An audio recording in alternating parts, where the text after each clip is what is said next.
कैसे एक आदमी भगवान बन जाता है और फिर वही गुनहगार साबित होता है। जोधपुर अदालत ने 25 अप्रैल 2018 को आसाराम बापू को दोषी करार देते हुए उम्र कैद की सजा सुनाई। यह एक ऐतिहासिक फैसला था जहां एक कथित संत को कानून ने गुनहगार ठहराया।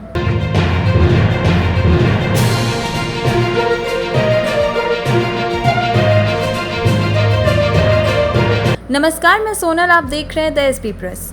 कोर्ट ने साफ कहा कि यौन उत्पीड़न का अपराध जघन्य था और इसकी सजा कड़ी से कड़ी होनी चाहिए। हाल ही में आसाराम बापू को सुप्रीम कोर्ट ने चिकित्सा आधार पर 31 मार्च 2025 तक अंतरिम जमानत दी है। आसाराम बापू का असली नाम था आसुमल सिरुमलानी हरपलानी, जिनका जन्म 17 अप्रैल 1941 को पाकिस्तान के सिंध प्रांत में हुआ था। यानी कि आज ही के दिन आसाराम बापू का जन्मदिन है। जब भारत पाकिस्तान विभाजन हुआ तब उनका परिवार भारत आकर गुजरात के अहमदाबाद में बस गया। आर्थिक स्थिति साधारण थी। बचपन में उन्होंने कई छोटी मोटी नौकरियां की, दूध बेचना, कोल्ड ड्रिंक्स की दुकान में काम करना और यहाँ तक कि लकड़ियां बेचने तक का काम किया। इन संघर्षों ने उन्हें जीवन का असली पाठ पढ़ाया, संतोष, परिश्रम और सेवा का। बचपन से ही आसाराम बापू ने आध्यात्मिक जिज्ञासा थी। वे अक्सर संतों के प्रवचनों में बैठते, साधकों से मिलते और भगवान के बारे में गहन चर्चा करते। एक दिन उन्होंने अपना सब कुछ छोड़कर हिमालय की ओर प्रस्थान किया, साधना की तलाश में। वहां वे कई संतों और गुरुओं से मिले, लेकिन उनकी आध्यात्मिक यात्रा को दिशा मिली जब उन्हें श्री लीला शाह जी महाराज जैसे गुरु मिले। गुरु ने उन्हें दीक्षा दी और नया नाम मिला, संत श्री आसाराम जी बापू। दीक्षा के बाद आसाराम बापू ने गुजरात के मोटेरा में पहला आश्रम स्थापित किया। धीरे धीरे उनका प्रवचन लोगों को आकर्षित करने लगा।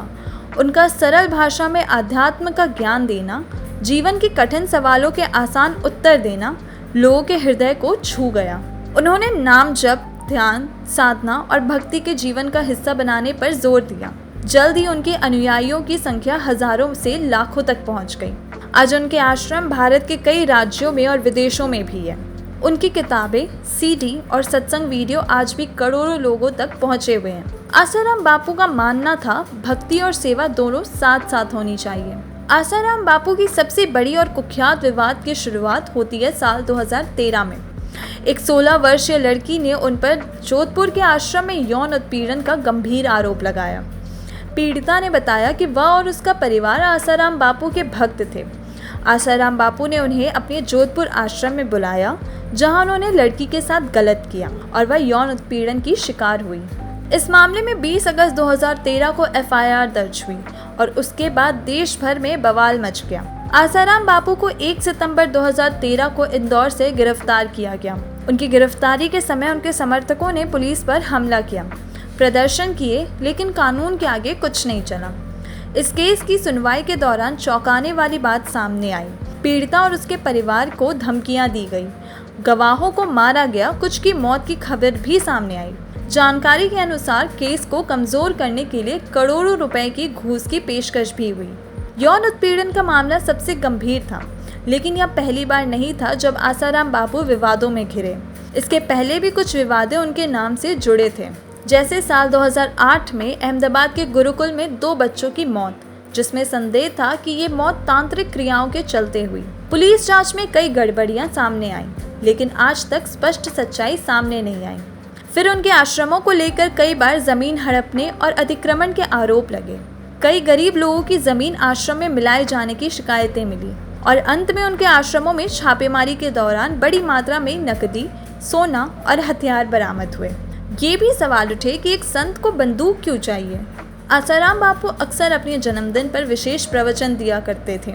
आज भी आसाराम बापू के अनुयायी उन्हें गुरु, पिता और मार्गदर्शक मानते हैं। संत श्री आसाराम जी आश्रम की वेबसाइट, यूट्यूब चैनल और अन्य डिजिटल माध्यमों से उनके प्रवचन लगातार प्रसारित किए जाते हैं। आज भी उनके अनुयायियों द्वारा 17 अप्रैल को आसाराम बापू का जन्मदिन मनाया जाता है। इस अवसर पर सुबह 5 बजे से ही आश्रमों में मंगल आरती, हवन और पूजन की शुरुआत होती है।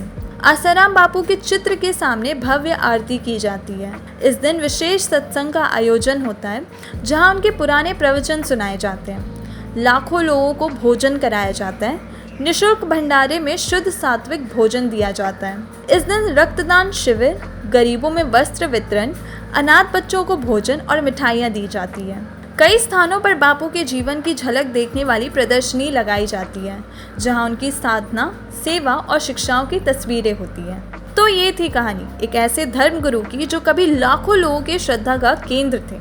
अगर आपको यह वीडियो पसंद आया हो तो इसे लाइक करें, शेयर करें और हमारे चैनल को सब्सक्राइब करना ना भूलें। धन्यवाद।